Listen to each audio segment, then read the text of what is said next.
Hi, I'm Andrew, and I teach and coach and learn in the field of modern languages. In this short series of videos, we're going to analyse how you can learn any language quickly and efficiently. So welcome to Communicative English and my classroom, which is actually my kitchen, until I can go somewhere else to another country and record some real language abroad. So in these videos I'm seeking to introduce this channel and myself with this short series of videos about language learning. Then we'll get into some videos about English and Spanish, and if you have any suggestions for content, please leave a comment below.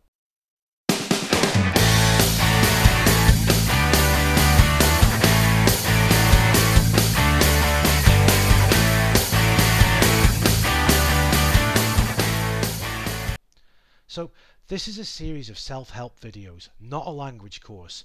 I'm not going to tell you that you can be fluent in 3 months, conjugate all the verbs of a Romance language within a year, understand all the Chinese characters within 12 months, or reach an advanced level in record time. So, why did I begin learning languages? Well, as a child, I was surrounded by them. My paternal grandfather spoke at least 7. My father could communicate in French when we went on holiday to France every year, and he was a lot better than the other parents with his so-called schoolboy French, which is actually much better than that. My maternal grandmother still sings Christmas carols in German to this day, and my mother still understands German because she grew up in Germany, and she really ought to take a short German course and go across to Germany and get some language practice in. I also grew up with my grandfather talking about, far-flung places that he'd been to, and most important of all, how he began to learn languages. I'm not going to detail his methodology here, but it really works. Anyway, this was the 1980s, and my grandfather would go out and get newspapers such as El País or Le Monde, and he'd have them delivered, and he would translate some of the news in real time to me. He'd explain what was happening in sort of those, then, distant places such as France, Spain, Argentina, Ecuador, Colombia, Venezuela. This was the world before the internet, so to be able to hear about these seemingly distant countries was intriguing. In addition to the French and Spanish that he spoke, we knew that my grandfather also spoke Swahili and Esperanto fluently. His other languages remain lost in the mists of time, but we think they included Portuguese, German and Russian.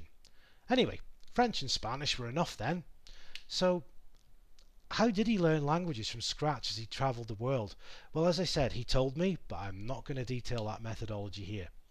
But for me, these early sort of formative forays into languages were highly influential because I realised you could discover another world if you learned a language. And following all my research that I've detailed in these videos, what's the best way to learn or acquire a language? Task-based learning. So let's look at this. These days, in the classroom and possibly at home, it's common to use a textbook as the main teaching resource. Common activities in these books involve working in pairs. There are often a number of exercises aimed at consolidating knowledge of, vocabulary or grammar, but there's little emphasis on communication, on speaking, even less on tasks. Before continuing, I want to go back and sort of reiterate the definition of what exercises, activities and tasks are. So in doing so, I'm going to quote Bill Van Patten again for this preliminary definition. So exercises, you may remember them from the classroom. Focused practice. They're used to manipulate vocabulary and grammar in a very controlled way. Examples are fill in the blanks, multiple choice. They're not communicative at all. Activities are events which get learners involved in expression and interpretation of meaning. I've mentioned these in the previous videos in this series. Examples include working in pairs to ask and answer questions. Now, these activities are partially communicative and they're useful as a stepping stone to task completion.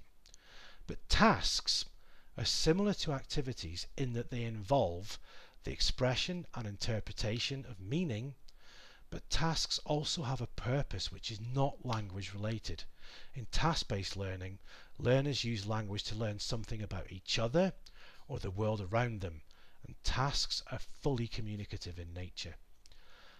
This definition of tasks is closely mirrored by Bygate et al.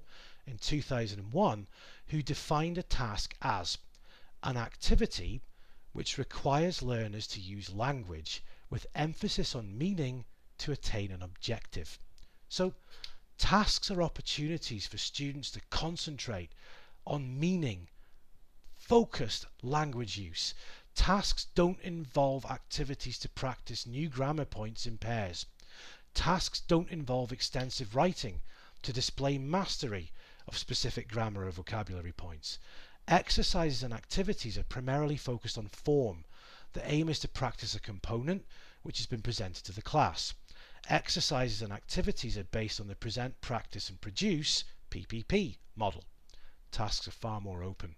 Students can make use of any English or any other language which they've learned or acquired during the task. It's not restricted to the form of the day or what's on this page in the textbook.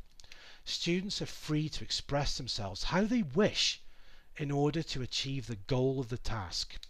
Vanden Branden writes, task-based syllabuses do not chop up the language into small pieces, but take holistic, functional and communicative tasks rather than any specific linguistic item as the basic unit for the design of the educational activity. So, when designing tasks for my learning and my students, and I've published books with tasks in them, great tasks for all different levels, link in the description below, I've followed 4 criteria proposed by Professor Rod Ellis, which built on the definitions I've mentioned earlier. So, when I'm writing tasks, they must include language teaching. There's a primary focus on meaning. Students should create and understand communicative messages. A gap. Typically, the task should involve some kind of gap. An information gap would be when one student has information that the other one, or perhaps a teacher, does not have. An opinion gap is when students have differing opinions and have to reach an agreement about a topic. Learners can use their own resources.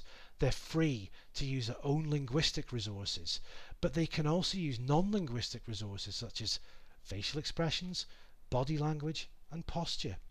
In traditional activities, learners are given the language to use. In tasks, they're not required to manipulate presented language. The outcome. Language is used as a means to achieve a communicative outcome. Tasks are not simply a display of linguistic competence. Task-based teaching focuses more on transactional language. Through tasks, students can tell stories, discuss topics of interest to them, conduct professional work such as presentations or meetings, if they're working in that context. And task-based teaching can also be used to promote academic work or let the students be creative either individually or collaboratively, a good link to 21st century skills. And with task-based learning, we can move away from a synthetic syllabus. We're not breaking language down into grammatical components or thematic vocabulary. We can create an analytic syllabus by conducting a needs analysis with our classes or our individual students. We as teachers can ask each group or person what they want to be able to do with the target language, and using SMART objectives that I mentioned previously, create a syllabus having analysed their needs. The synthetic syllabus offers students a collection of grammar or thematic vocabulary which the students then put together in an attempt to use the language. This is called the focus on form. The syllabus is largely written without paying attention to students' current or future individual needs. For example, it's quite normal when teaching adverbs of frequency to use a daily routine as an example. I sometimes get up at 7 AM, I always brush my teeth, I never go to bed late, and so on. Now, is this kind of activity really needed? I mean, I've known close friends in Spain for a very long time, a number of years, and I'm fairly sure we've never discussed this kind of daily routine information. And this brings us to the difference again between language acquisition and language teaching. Acquisition calls for learners to receive what is sufficient, i.e., enough for them to communicate effectively according to their own different individual needs. Teachers, on the other hand, require what is efficient, what can be done in the limited contact time we have. So for language learners, there's simply an overwhelming amount of content on the internet, which you can take it to the language class. For language teachers, this is a good description, a good way, how to seek, develop and employ engaging, interesting content. When doing this, either when setting up your class as a learner or as a teacher, well, we've got to go back to Krashens that I mentioned in a previous video. Krashens' input hypothesis, well, it posits that learners progress and develop the knowledge of the second or additional language when they're exposed to inputs which is slightly more advanced than the level they have. This is called the I+1 theory. I refers to the learner, their interlanguage, the language that they're capable of using. +1 says that the input needs to be at a slightly more advanced level. And the interlanguage, an idiolect which the learner's developed and retains, and often beginner, intermediate level, even to an upper intermediate, it retains some features of the mother tongue, but the +1 pushes them to acquire more language and to develop this linguistic capability. Now, I've released a number of books on task-based learning which contain tasks to be used in the modern language classroom. There are links in the description below. Also, they're available on Amazon. And this is the last video in this short series, 4 videos. If you'd like more information, I've actually written a book on this topic. There will be a link in the description which gives far more information than I can present on YouTube. Because I'm using tables, I'm using different languages, there's far more information than I can put on a screen in a sort of user-friendly way on YouTube. So I'd recommend buying the book. It's not really expensive at all.